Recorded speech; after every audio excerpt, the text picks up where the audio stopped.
What's up guys, welcome back to Texas Young Guns. In this video we're going to make our Jeep towable by adding a tow bar and lights. Let's get started. So if you follow our channel, you already know that we just got this 2007 Jeep Wrangler as our new tow vehicle.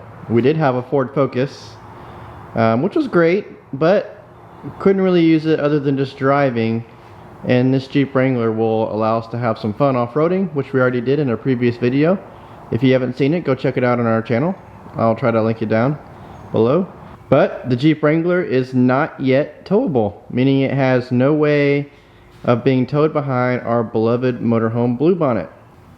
So you notice we do have tow hooks, and there are a way to utilize those to tow the Jeep, but we don't want to do that because we like to use those for off-roading.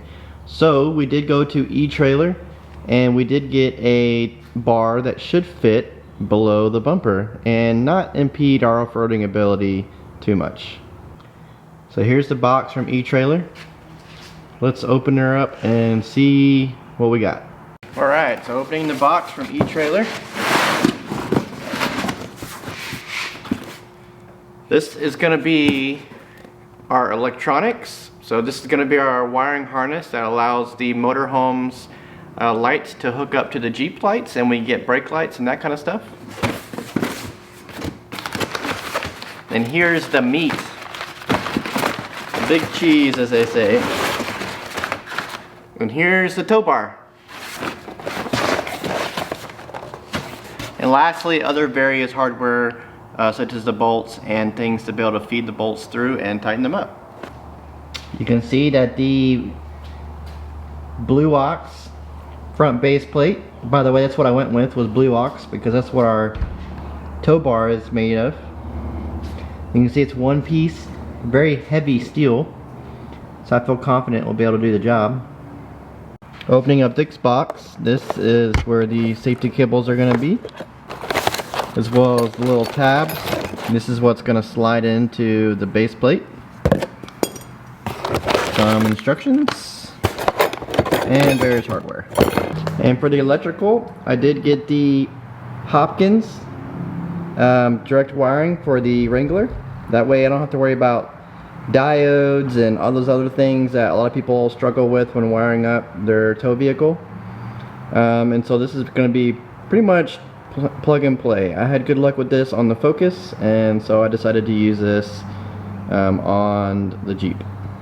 Alright, time to actually get underneath the Jeep. Yeah, so trying to dry fit the bar underneath, I'm definitely going to have to remove this off-road bumper, which is a bummer, but hey, it is what it is.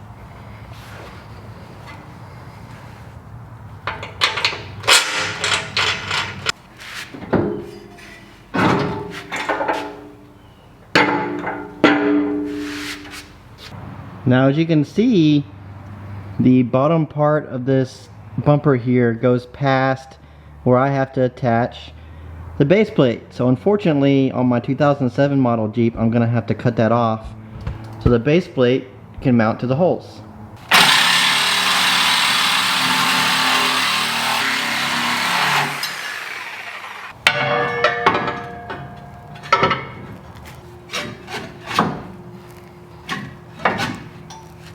So now that we have the bumper kind of half dry fitted, you use these massive 5/8 bolts with lock washer, and then they have these things called whiz nuts. And if you ever wondered how they get nuts behind something where you can't get your hand into, this is how.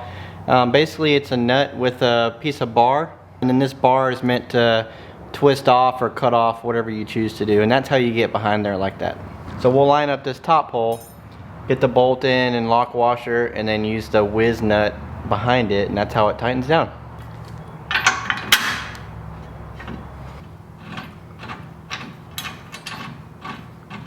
Now, before we get too excited about tightening down the bolts and start drilling holes, we really need to make sure this thing is level. So I'm going to grab a level, and that's where our holes are going to be that we drill in for the remaining 2 bolts that we're going to put in. A little different than the Focus. The Focus used pre-existing holes. This one you do have to drill 2 holes, and it's critical to make sure that it's level.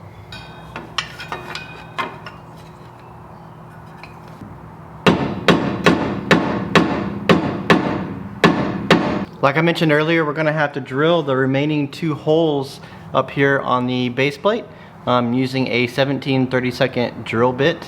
Imagine this is going to be, it's going to take a little bit because usually frames are pretty rough or rigid. So the steel is tough is what I mean to say. So let's get these drilled, and that way we can insert the last 2 bolts. Alright, so this is the same kind of deal as before. You have your bolt with the washer. But you also have these spacer plates that you got to put in between the base plate and the frame rail. That's because there is a gap there, so they want you to suck that up. So we'll do it the same way. We'll put the bolt in and use the whiz nuts on the inside to tighten it up.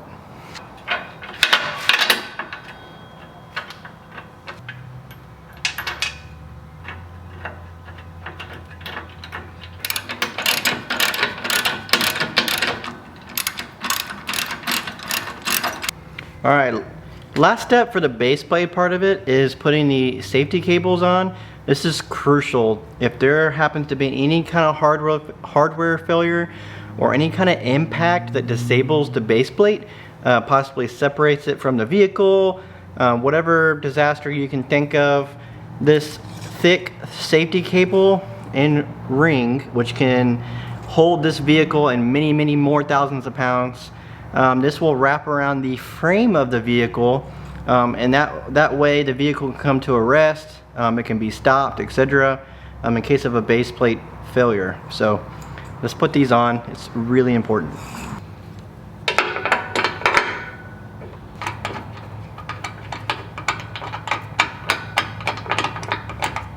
Alright, so the base plate is installed along with the safety cables. So now it is time to do the electrical. Now when you open this box, you notice it's a big ball wire mesh. And that's because it has to go all the way from the front to the back of your Jeep. And like I said, the good thing about these pre-made kits is that they have the diodes and stuff built into them, so you don't have to worry about backfeeding and all that kind of stuff. Plus I don't really want to have to try to figure out and splice. The good thing about these is you notice these have connectors that match these stock Jeep connectors, which means that these should just go in between the connections for the tail lights, and should just be plug and play. So we're gonna have to figure out how we want to run this from the front to the back. So I am gonna start by removing the tail light housings. That way I can wire from the back to the front, and like I said earlier, just to intersect the factory wiring, and it should be pretty easy.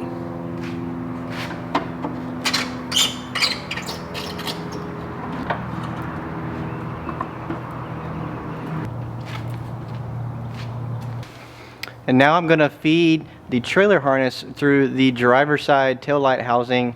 That way we can hook up the driver's side, run the wiring over to the passenger side, and then run the 4-way connector up to the front.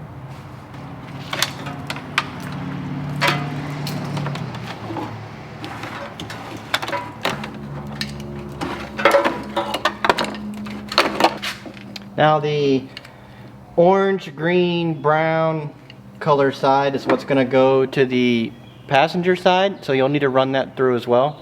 And the red, blue, brown, and yellow wires are what's going to stay on the driver's side. To make that easier for you, the diode holder, the little weatherproof box, is going to have a shorter run to the driver's side. The one that is still bundled is the one that has to run over to the passenger side. Now when it actually comes to hooking all of this up, so this is the vehicle side. These are the wires from the harness. Don't worry, you can't really screw it up because the vehicle side of it that comes from the ECM is all male connectors, so it has to go into the fully female connector part of it. And the part that hooks into the actual taillight housing is all males, and the taillight housing is all female ports, so you really can't screw this up.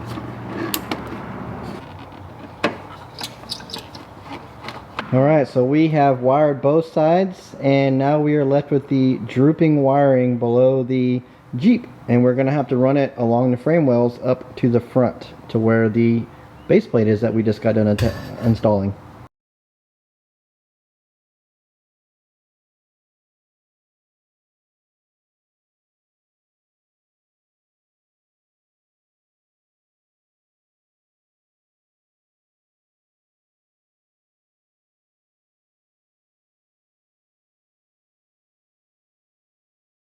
Alright, as you can see, we have ran the wiring from the back.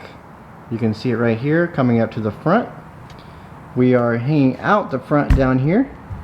So you can see it's hanging down. So now we're going to reattach the front bumper and see what it looks like and do the final wiring when the front bumper is on, so I know how to mount it and where I can hide all the wiring.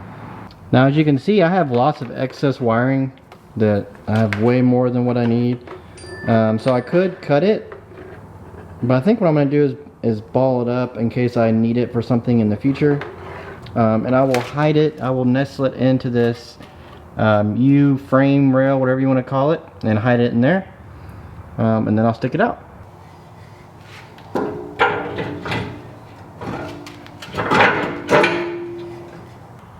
Alright, and there she is installed. The base plate and the wiring is installed. The Blue Ox base plate.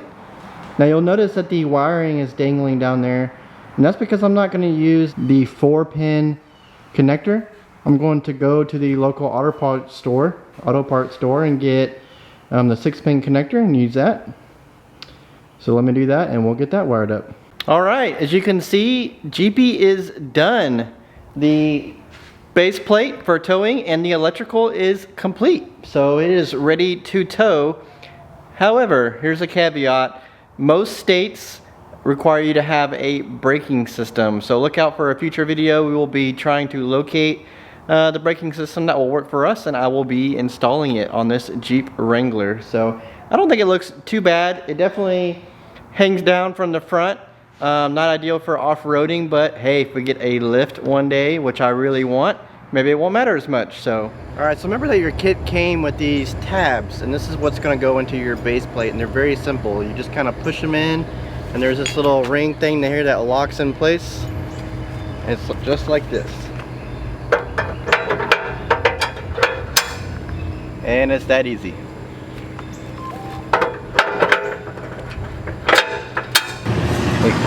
And they're secure, they're not going anywhere. Now, another very important piece that you would have had to have bought with the Blue Ox system or Roadmaster or whatever is this tow bar system. This is what's going to go on the RV side and then hook up to your vehicle, in this case Jeepy. So let's stick this in the trailer hitch.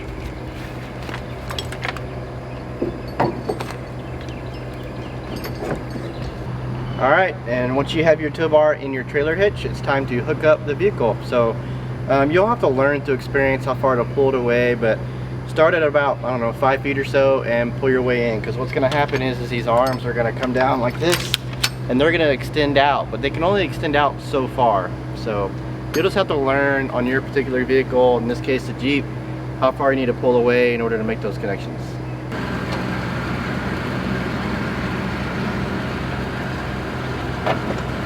So on these knuckles, in order to hook it up to the tab, you obviously pull the pin out, and there's an up way and a down way. Mine still has the stickers on it, but if you look at the top, if you get confused, just learn the way that the brackets are angled, and that'll tell you which way is up and which way is down. And when you're ready, all you do is extend it out, line up the pin like so,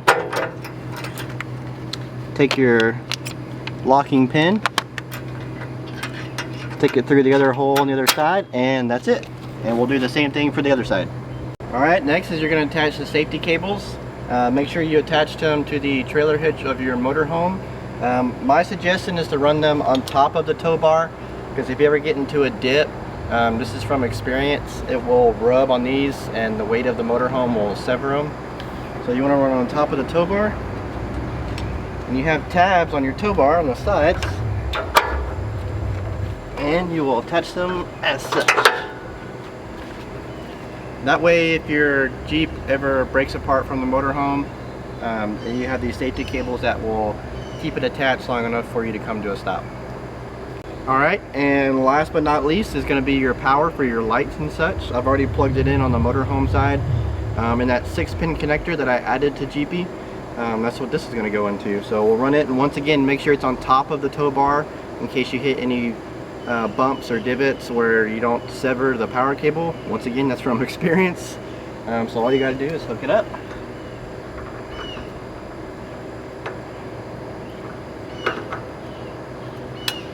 and you're good to go.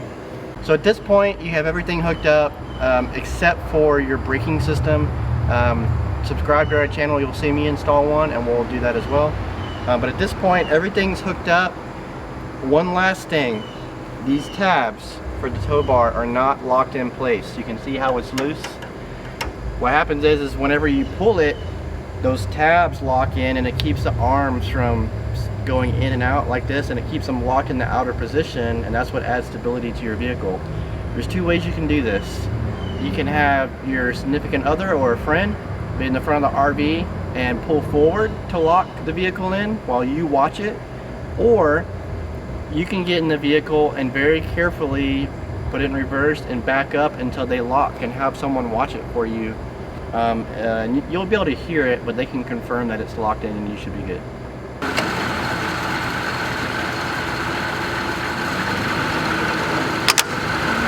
Alright, and of course on GP we put the transfer case in neutral.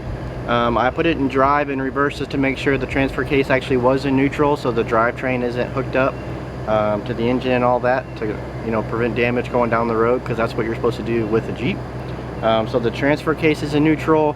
I've also made sure that the parking brake is off, so we're not burning up the brakes going down the road. Everything is hooked up, we're happy with it, so we're good to go. So now all we got to do is add in a braking system. We'll be good. But I hope you guys enjoyed that informative video. We do videos just like it. We do trips and all those kind of things as well. So generally we put out a video every week, or try to, every Sunday. So we'll see you guys in the next one. Bye.